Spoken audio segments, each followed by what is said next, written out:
He does the whole thing facing backwards, the way he came.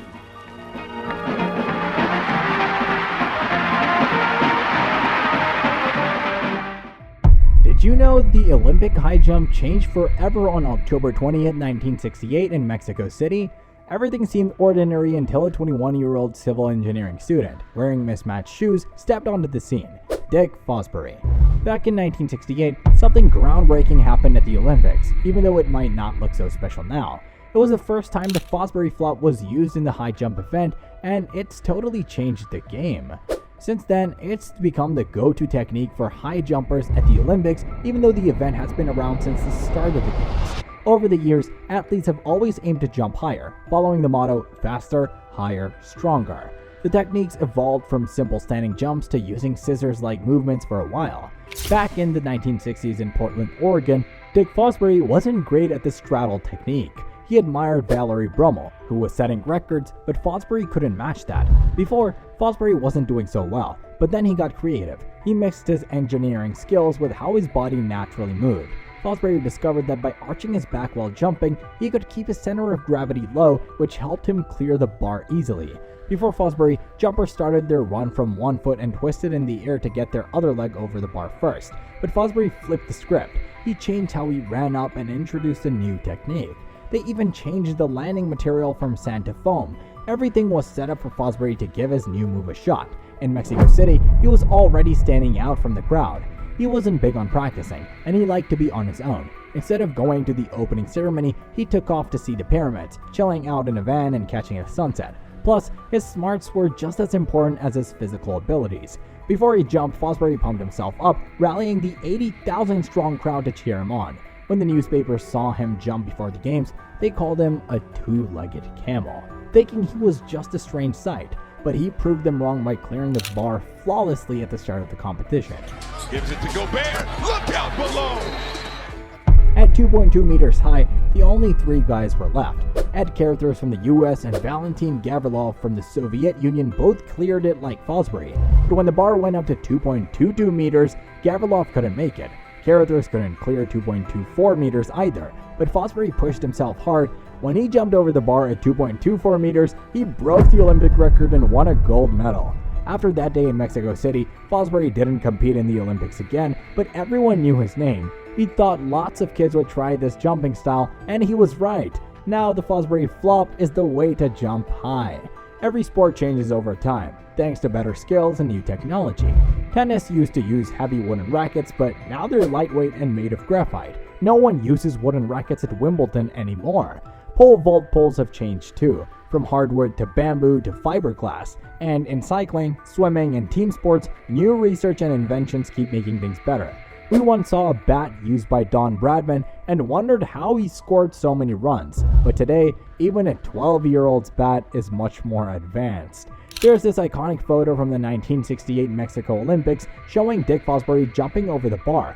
What makes it stand out? Well, for one, he's wearing mismatched shoes, white with blue stripes on one foot and blue with white stripes on the other. But the real innovation was his technique, the Fosbury flop.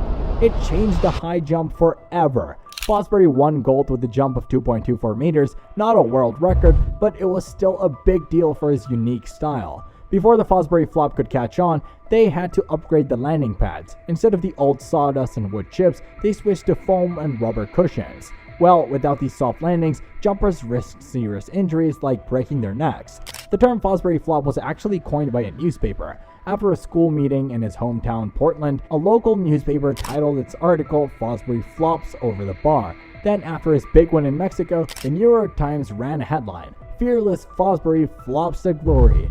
After his success, other high jump techniques like the scissors kick and the western roll were replaced by the Fosbury flop. The current world record holder, Cuba's Javier Sotomayor, is the only person to have jumped over 8 feet. He set the record in 1993 using the Fosbury flop. Fosbury, who passed away on March 12th at the age of 76, will always be remembered in athletics history.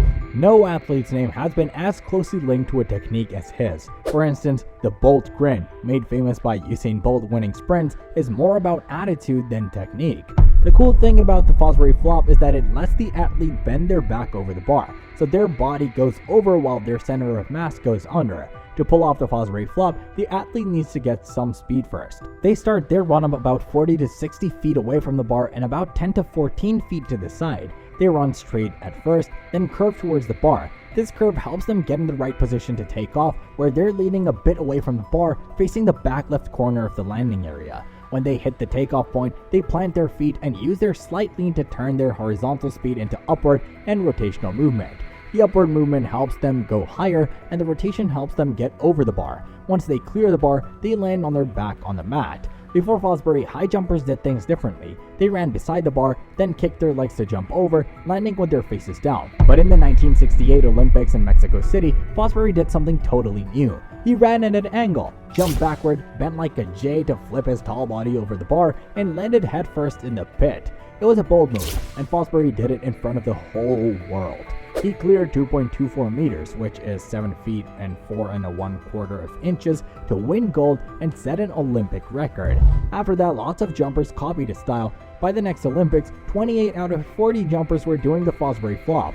In the 1976 Olympics in Montreal, every high jumper who won a medal used Fosbury's technique.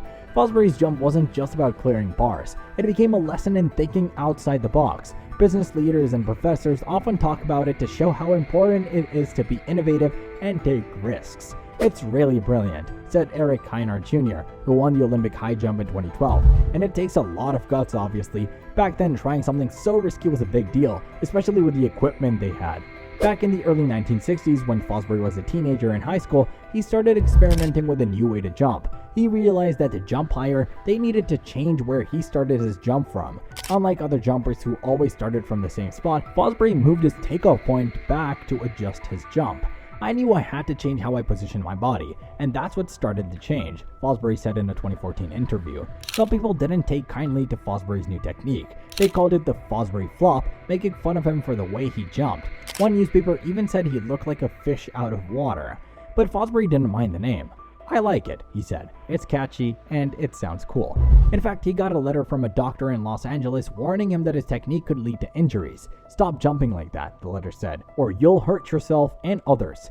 As a kid, Fosbury turned to sports to cope with the loss of his brother, Greg, who was killed by a drunk driver while they were riding bikes. He couldn't make it in football or basketball, so he gave track a shot, but he found it tough with the straddle jump that everyone was doing back then. Fosbury's biographer, Bob Welch, wrote that Fosbury was fine dealing with people ridiculing his style because to him, it still wasn't as painful as the sorrow he felt for the loss of his brother. Innovation triumphed. Even today, Fosbury's flop is a winner, and his courage to take risks teaches us all a valuable lesson. Do share your thoughts in the comments below. Also, don't forget to hit the like and subscribe button before you go. We will meet you in the next one.